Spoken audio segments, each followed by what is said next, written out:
Welcome back to the Green Room. I'm very excited to introduce this week's guest. You may know him from the boat parade at the Kenora Bass International and such projects as Uncut Angling and 39 Hours. He's an angler, a vlogger, and photographer, videographer extraordinaire. The man, the myth, the legend, Jay Siemens. Welcome, man. Whoa! Thank you. That was quite the you wrote that out. I spent a few hundred hours on YouTube studying you the past few weeks. Oh man, you know what? There's an old.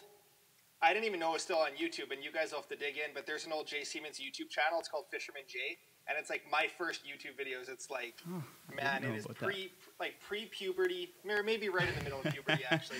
But there's some rough videos that are living on YouTube still of me. I didn't know about that. That's good to know. They'll get pulled out yet for another video, I'm sure. More recently. That's awesome.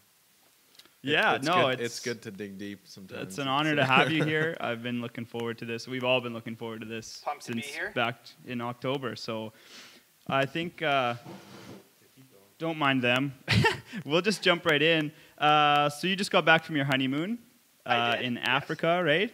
Yep. Yeah, so congrats on getting married. Thank you. How was the trip?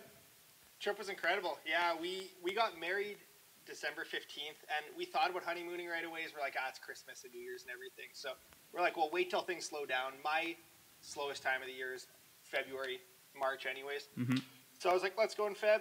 And I've been to South Africa a couple times before. Samantha had not, so I knew it was a place I was familiar with, and there's lots to do. And the biggest thing was just somewhere warm. So, yeah, we did the whole safaris and spent some time on the beach, and it was pretty phenomenal. Yeah, it was nice to get away from this awful winter. Yeah, it's been a long winter. I found it interesting. Most people pick Mexico or Hawaii. Hawaii is always a big one. So I thought that was a good you know what? Destination. Yeah, it's not wired in me to sit still and just sit on a beach or do an all-inclusive. It's my wife Samantha more so. So, I mean, that's the whole thing about being married. I'm slowing down. I slowed down a bit, and she also picked it up and did some adventurous stuff. We went swimming with seals, and that's not something she would typically do. But I mean, I pushed her a little bit, and she enjoyed it, and it was a good time. She did get seasick and puked off the side of the dinghy.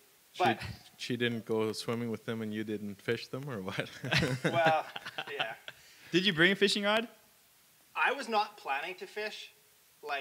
She was like, no fishing on the trip. I'm like, that's fine, because we have another trip coming up with some fishing. But as soon as I'm fishing, then I want to vlog, and then all of a sudden it just turns into a work trip. Right. But no, I didn't have to go fish. I did go fishing one day, and there will be a video coming out. She was like, I'm going to sleep in. You can.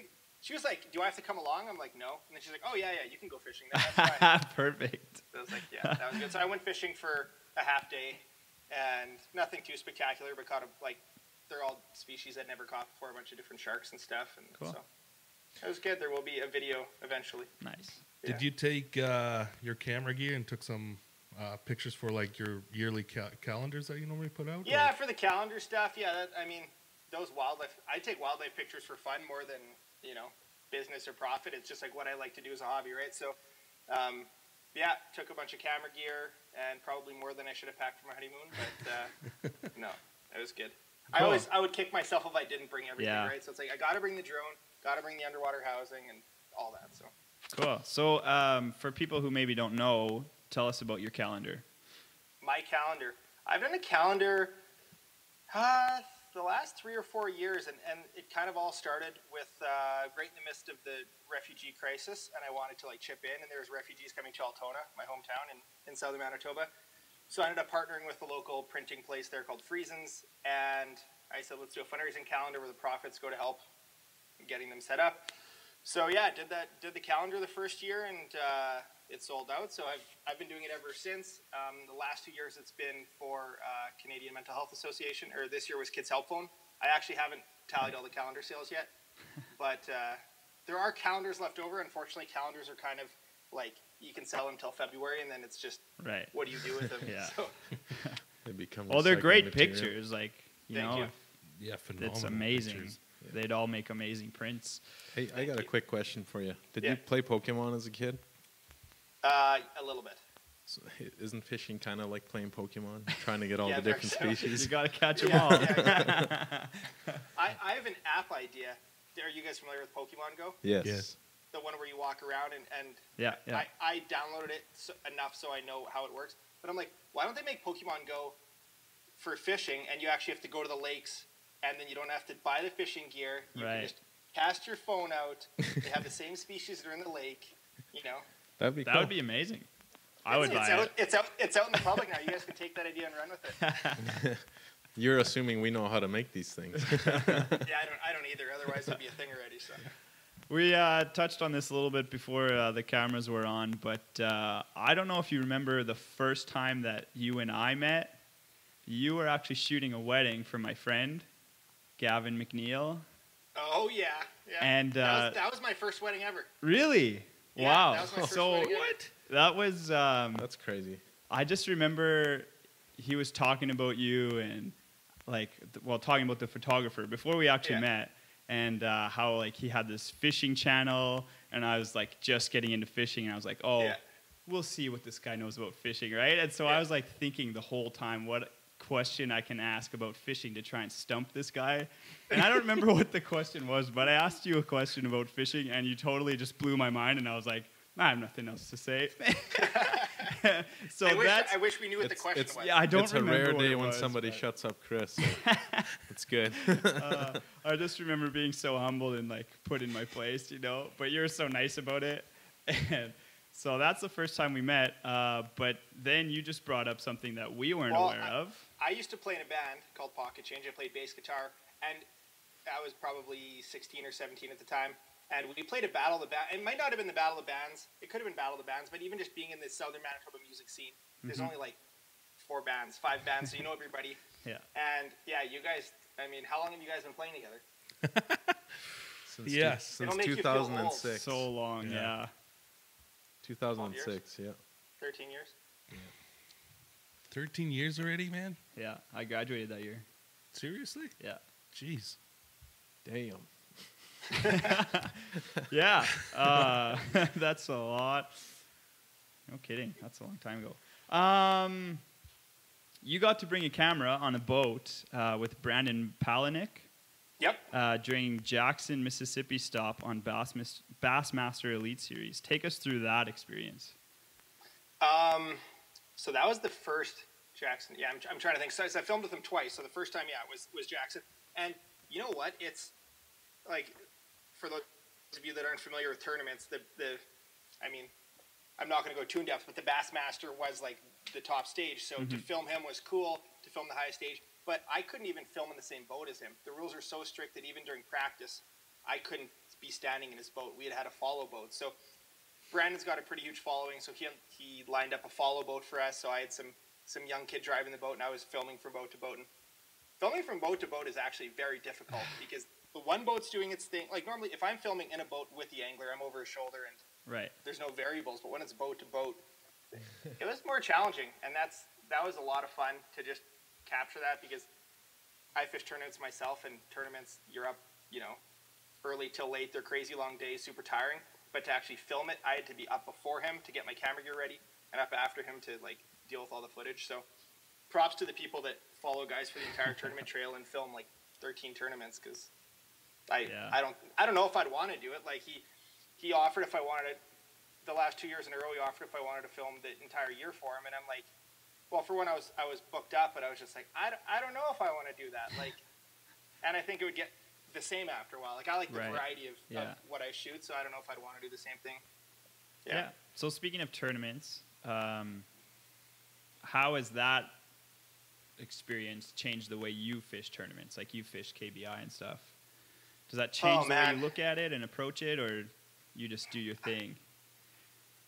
It's all about decisions. Like tournaments is decisions. Like these guys having the chance to film, he was the angler of the year that year, so it's all in a point system, and he did better than everybody else that year or the year after. And I got to fish with him and stuff, and he's amazing. He's like, he outfished me and was so good, but it wasn't anything that was impossible, right? It's just he's a better decision maker than everybody else. You can only cast so good. You can only set the hook so good. Like you're fishing for 5-pound fish. It's not like they're gonna break your rod or anything crazy, right? It's like they're little fish, so it's all that decision making, and that's what makes a good tournament angler. Knowing when to stay in an area and when to go, and you'll second guess yourself all day. But I mean, that's what makes those guys are so good because they fish so many days in every situation. So then I try to take that into my tournament game. But I don't fish that many tournaments. I'm signed up for 2 this year, 2 bigger ones, and I enjoy them, but they're just a big time commitment and a big money commitment. And I mean, yeah, you have to be placing in like the top 5 to be making money out of like 130 teams. So it's like, if you're doing it to make money, you're not. Like, that's not the right reason to do it, because very few people, there's really 3 professional fishermen in Canada like that fish tournaments. So it's pretty tough. So it's like playing music. You shouldn't do it for money. Yeah. So what tournaments are you signed up for? KBI? I've signed up for the Kenora Walleye Open and the Kenora Bass Okay. Invitational. So KBI. Yeah. And KBI you made the tent the last 2 years, is that right? I didn't fish it the year before. Just I took a year off because I was shooting. So then the year before that. There was 1 year where we did bad. We got 5th and then did bad a year, and then I took a year off and then got 5th last year. Right. So Okay. I haven't been able to crack 5th. I thought we were going to do better than 5th this year because we were going into 5th in the final day and had a good last day. But other teams had. There really was good some last amazing days too, bags on that last day. It's fun to be able to follow along on your channel and kind of see like behind the scenes sort of.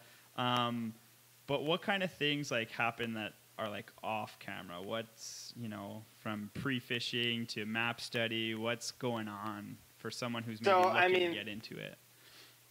Well, I'm just thinking about stuff that wasn't shown in the Kenora videos. I mean, tournaments, if you noticed how I edited the Kenora video, I made sure not to give away any obvious landmarks. Right. Because people match stuff up. Like, I've had videos, there's one specific video that I filmed, and I'm not even going to reference it because people are going to go watch it and it's going to be even worse.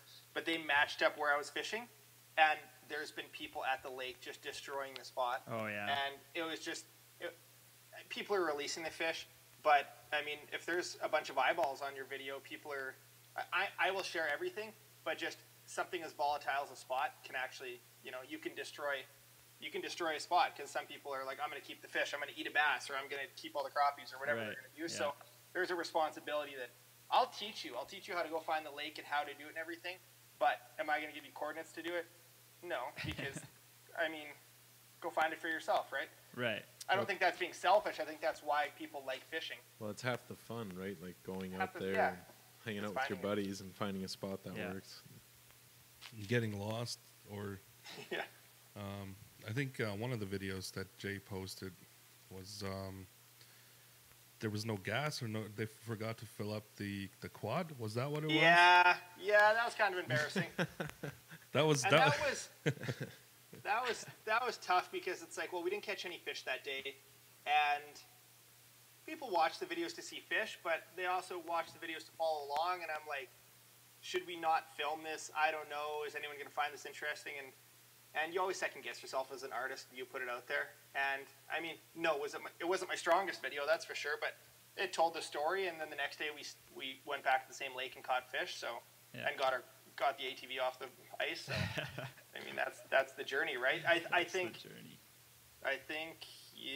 there's, for every day I'm catching fish, there's a lot of days, a lot of mediocre days, but I think there's still stuff to be taught in those mediocre days. And if I'm spending a day to go and film a video, I want to teach people and still make a video even if I don't catch, because there's still points to take home. So. Well, I noticed also that in going into 2019, you had a little bit of trouble catching a fish. How long did it take you to actually catch your first fish in 2019?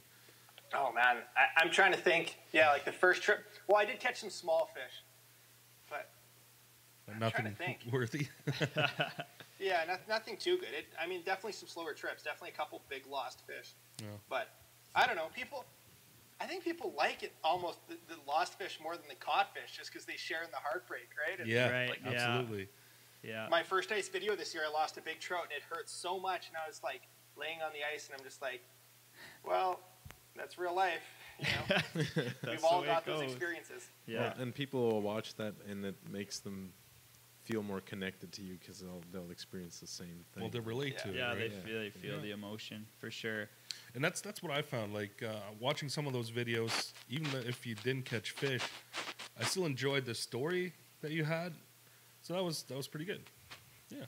Yeah, like, I watch a lot of Casey Neistat. You guys watch Casey Neistat? Yeah. Yep.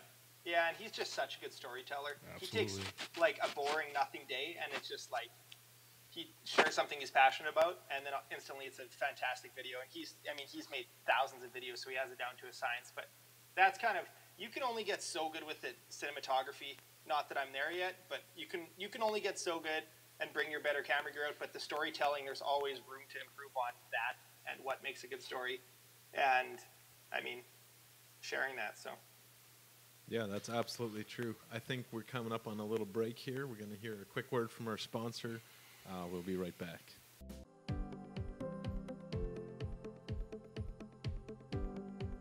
At littleblackpocket.com, you'll find a simple solution to discover the perfect case for your phone. Use promo code TGR25 and save 25% today. All right, welcome back. We're hanging out with Jay Siemens. Yeah, boy. Let's just jump into it. So you used to guide, we'll go back a few years here, at Wollaston Lake Lodge in northern Saskatchewan. There's a video where you landed 2 50-plus pound Lakers in like 3 days. Tell us about it. Man, everyone comes up to Wollaston for pike, but it has like some gigantic lake trout. If I paid for a trip to go up to Wollaston, it would be absolutely lake trout fishing. Just because there's so much unknown, not that many people trout fish there. But yeah, springtime's one of the best times to catch them there. And I'm trying to think which one was caught first. Yeah, I caught the big one first. So I was just, as a guide, you can fish in the evening time. And since not many people fish for trout, that's kind of what the guides are encouraged to fish for. They don't want us to hit up the pike bays around the camp because when it's a crappy, windy day, those couple pike are very, very valuable for the guests. So like, no, you can go trout fish whenever you want. So we go trout fish. I'm trolling, and I remember hooking this fish, and just, it was massive. Yeah, I don't know what my biggest trout before that was, but as soon as it came up beside the boat, I'm like, this is the biggest trout I've ever seen, and we netted it. And it was just a whale. Like, we never weighed it, but based on the calculations, it was 46 inches with it had a 30.5-inch girth. So, like, almost the size of my waist. Almost the size of my waist. Yeah. Oh, so that fish was, like, incredible. Like, made my season. Then I was out there 2 days later with a guest, and we'd been pike fishing all day, had a very mediocre day, and this lake trout spot was on the way home. So I'm like, let's stop and give it a shot. And last pass of the day, classic fishing story, last cast. We troll over, the guest hooks up, and you never know when you're not holding the rod, you're like, he might be snagged. And this fish starts screaming line. And when that big laker came beside the boat, I was like, this is bigger than the one the other day. And I remember feeling sick in my stomach, like I was going to vomit. And I've never had that. That was a very specific feeling to that fish that I was just like, it felt like I had lost it already. This feeling that came up in my stomach. And I'm just like, this thing needs to get in the boat. And I netted it and just lost my mind. And that one was an inch longer with the same girth. It was 47 with a 30.5-inch girth. Wow. And we released it, and it was just a crazy moment. And I remember riding back, and for the next 2 hours at the lodge, and I still felt like puking just because it's like, what just happened to me? I've never had emotion like that from a fish. Yeah. And that was very unique because that's one of the most special fish I think I'll ever touch. So, I mean, to see 2 trout like that back-to-back days was pretty wild. I think the guided one was first, and I caught the one after. I can't even remember. It's been a couple years. But, yeah, pretty special. So I've been spoiled for lake trout fishing. Like, since then, it's like, lake trout fishing in northern Manitoba competes with it, but the stuff on Lake of the Woods, you're not going to catch anything close to that caliber. So, I mean, you do it and you catch fish, and it's like, man, it's never... I mean, the more you fish, and especially when you fish a lot, it's tough not to get a little jaded with big fish like that. Yeah, I mean, for sure. And that's where I'd rather take someone else fishing or take my wife Sam fishing and have her catch a big fish because that's way better than me catching a big fish.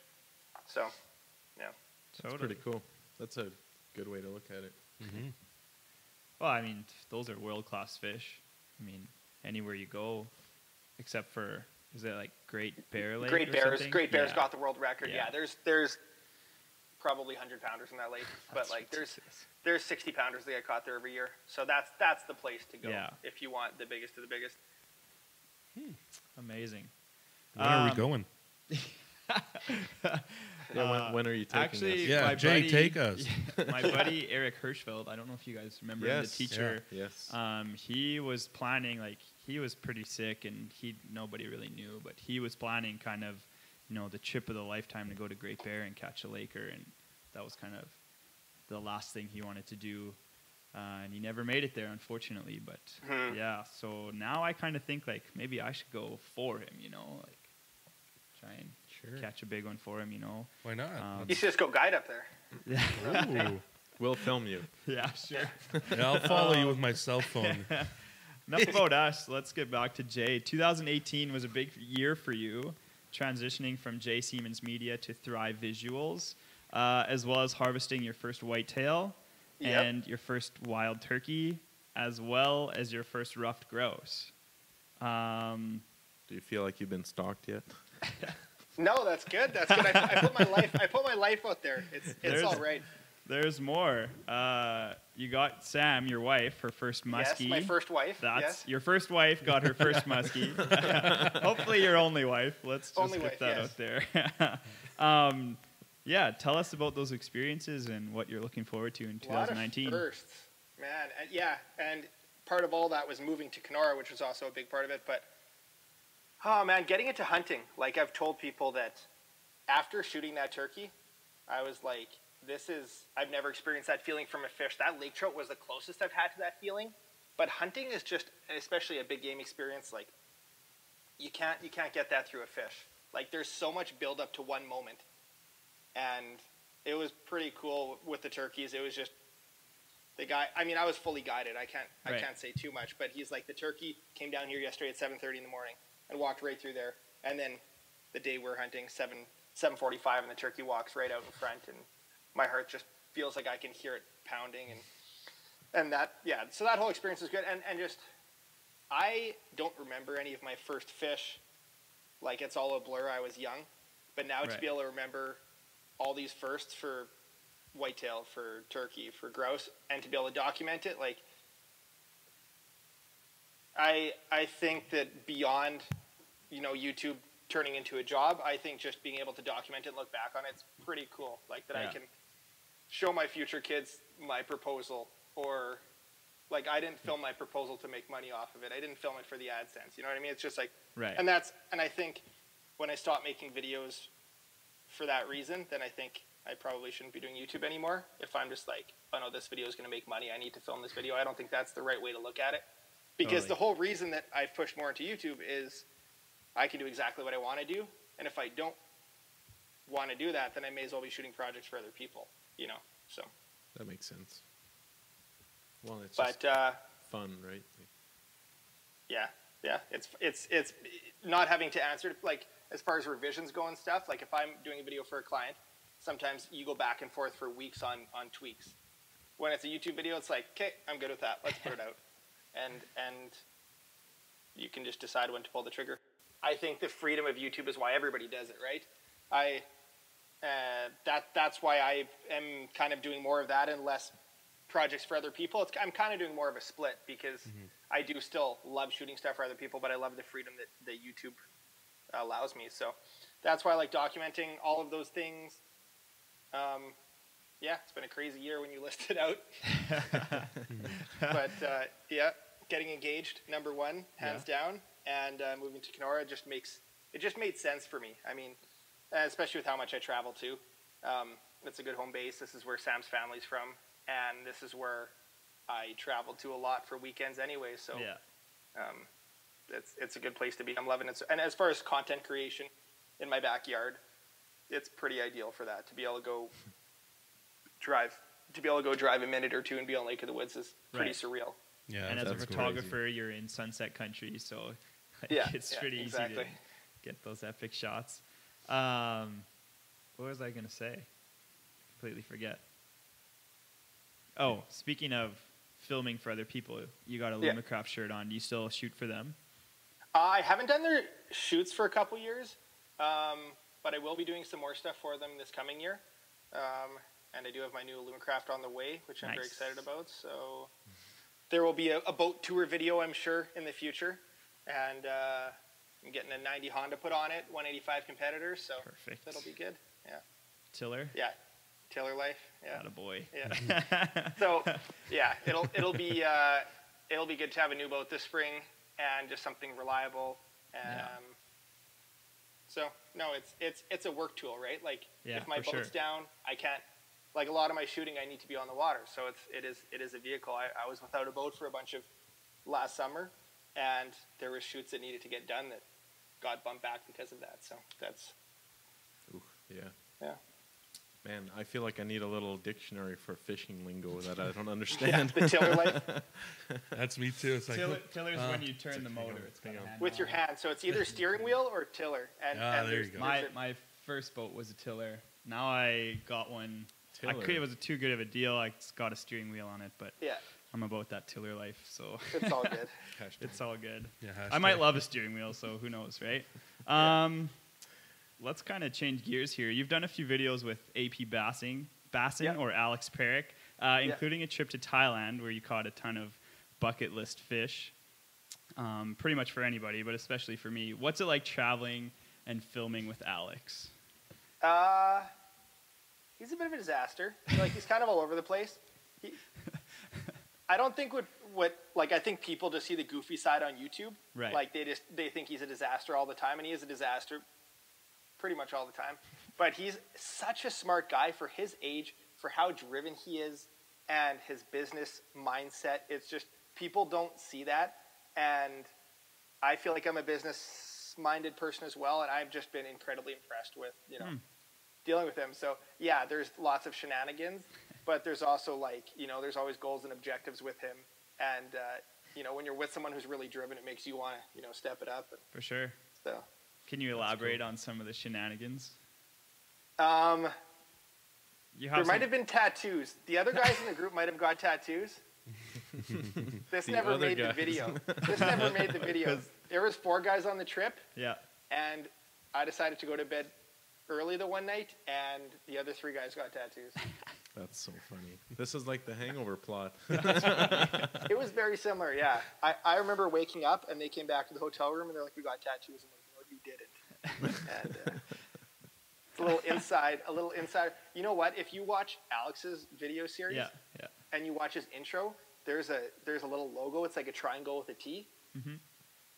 If you go back and watch it now, you'll see it. That's actually the tattoo they got. Oh, So yeah. It's like it's subtly put in the video series, but it's a triangle because there's the 3 guys, the 3 amigos that got their tattoos, and Yeah. then the T for Thailand. So it was like they were pretty low budget tattoos. That's funny. And I'm just like, I'm so glad I wasn't part of that. We got some of those, eh, Chris? Oh, we got some low budget We got tattoos. some low pros. Yeah, Even I in do, the yeah. basement and on my kitchen table, and that's about as far as we need to go with that. Speaking of shenanigans, this might go back a little bit, and I don't know if you remember it, but you filmed a pike and lake trout video with Aaron and John B. Yep. What was going through your head when Aaron got hooked and to the fish on John's first fish? Oh, it was so cringy. I was just like, I need to stay still and watch this, but watching John B just stare at it and do nothing, and Aaron just squealing like a little girl, it was just, man, yeah, it was interesting to say the least. And that's tough when I'm filming. Sometimes I just have to completely remove myself. Like I remember the show where Aaron and Ryan Marlowe caught a 54-inch muskie, and it was just, my mind was blown, and I'm just like, I got to get the shot. I can't talk, but I'm just like squealing behind the camera, right? It's just like I'm hyperventilating. Yeah, So for sure. As a muskie guy, like I wouldn't have been able to do it. I would have probably thrown the camera in the lake. Just put a paper bag on your camera. That way you can't actually hyperventilate Oh, in between. man. That's crazy. That's hang on. That's perfect time for another break here. We'll Cool. be back shortly.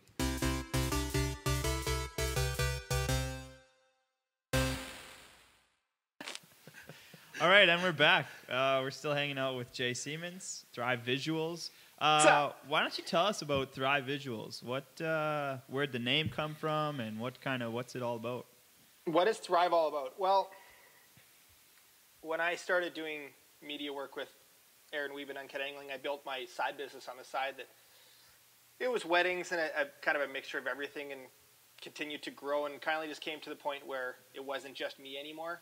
And I'm like, if I have other people on the team, I don't just want it to be my name. I think that's, I don't know. I just think I want to be part of something bigger.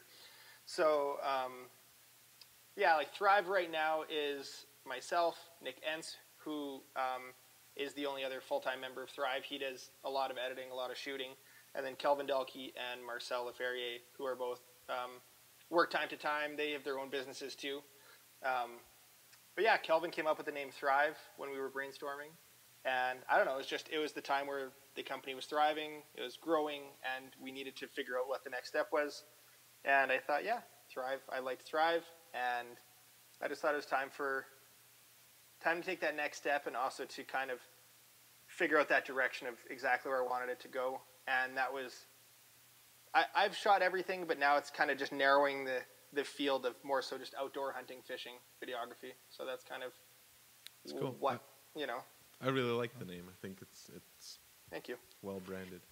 How's the hunt for a intern going? Hunt for an intern, you know what? Actually less applications than I expected, and I think the problem is that I didn't allow Americans. Okay. And that's just because of legalities. Essentially, this intern does a great job, and they can get hired full-time afterwards, because that's the direction things are going. Mm-hmm. So, I mean, I could maybe have an intern from the States for the summer, but I think hiring an intern from the States would be a whole can of worms that I don't know how to deal with. So, yeah, keeping it to Canada.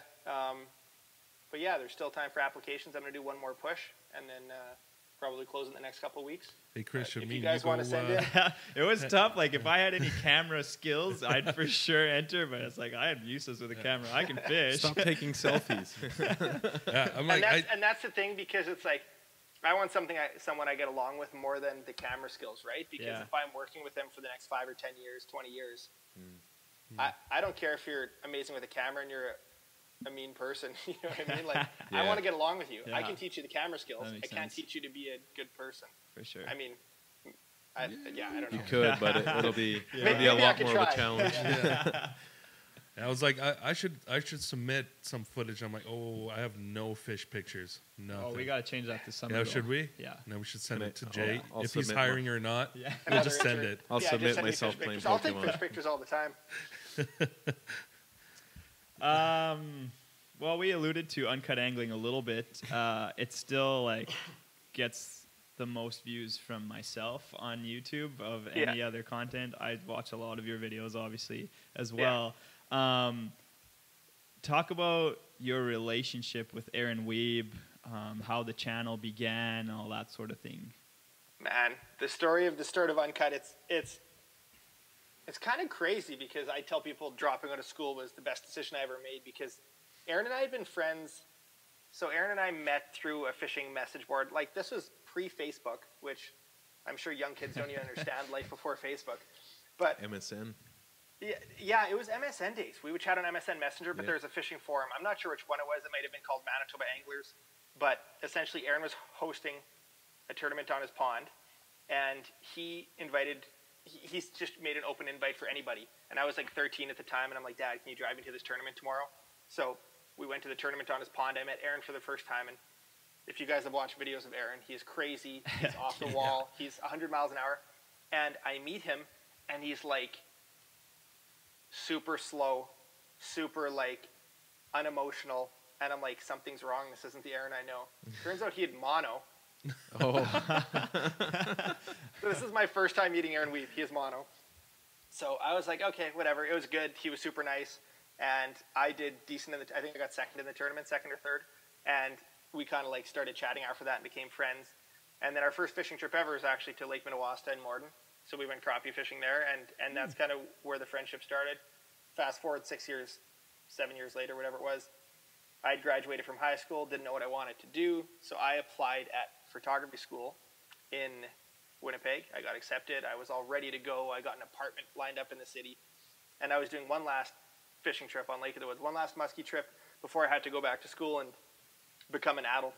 And Aaron was fishing with me that day, he just drove out for the day to come fish with me, which isn't like Aaron, because just even going fishing with Aaron in general just is tough. He's tough to nail down. But so he came out fishing for the day, and at the end of the day, he pulls out a laptop, and he shows me this pilot episode of Uncut Angling he'd filmed. And he's like, yeah, here's a couple pilot episodes, and I want to pursue this full time. Do you want to drop out of school and film this with me? And that was 3 days before school was supposed to start in the city. Wow. Holy smokes. And he was like, no, I'm completely serious. So I call my parents, and I'm like, I think this like Aaron was my idol. He's how many years old? He's six or 7 years older than me. So I'm like, this is my idol. He's the best fisherman in Manitoba. Yeah. He wants to make videos. I'm like, this is it. My dream was to be part of a fishing show in some form or another. So I told my parents I'm dropping out. I said I can always go back to school. How was that reaction? Supportive. It was good. They were so supportive. They're like, yeah, you can always go back. We support you. Cool. And amazing. They said they'd helped me with with my first year of school. And they said, you can take that money, buy camera gear, whatever. They said, if you want to go back to college, we're not giving you a cent, which is fair. So that's kind of where my first bit of camera gear started. And then we just started living out of our suitcase and going fishing and making videos. And that's kind of how it all began. Cool. Speaking of camera gear, what was your first camera? My first camera was a Canon Rebel T1i. Oh, yeah. And when that camera came out, I think it probably sold for around $1,200. I just bought a used one for Sam, like mint condition. I bought it for $100 on Kijiji. Wow. So that's like crazy. Yeah, my wife and I got 1 year with our income tax check. We got a T2i when it was brand new, and it was like, I don't know, $800 or whatever. Yeah. So maybe it wasn't exactly brand new, but it was like, and the thing just sits on the shelf now and doesn't get used. Yeah. And it's a good camera. That's what I tell people. I tell people to get a T2i or a T3i if they want to get into photography. Yeah. I wish we used it more, but we can now change we just that. have smartphones that we take pictures. Phones are so good. Yeah, like camera with you wherever you go. Phones are safe. If you want to just take a safe photo, use your phone because it's so good with all the auto settings. Yeah. If you use a DSLR, it is so easy to screw up a photo.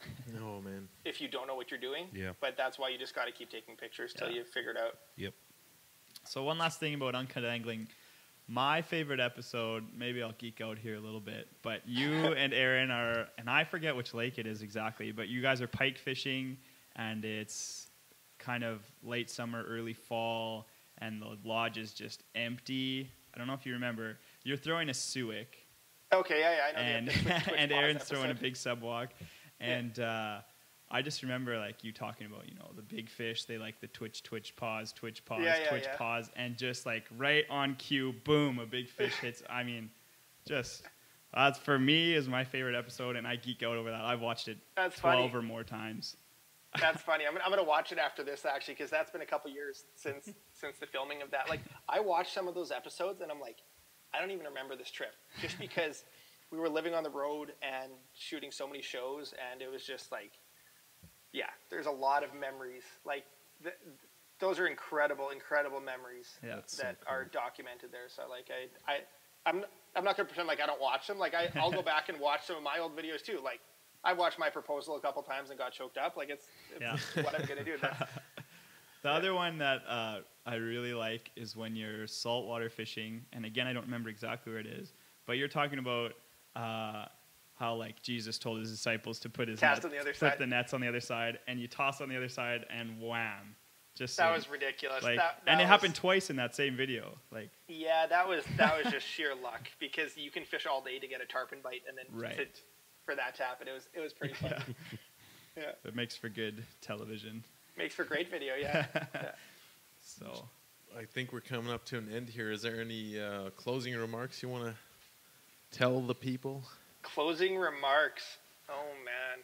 I'm gonna put you on the spot here. Yeah, what are you up to? I'm so thankful that I have a platform like YouTube and people that actually watch the videos, because I put it online and nobody has to watch it, but the fact that people watch them and comment on them, it's very humbling to me, and it's so cool that we live in an age that we can do that, and feel very blessed to do that. That's for sure. So if I can teach people through that and people find it entertaining, then that makes me happy. So awesome. Yeah. Cool. One last thing. What are you listening to these days?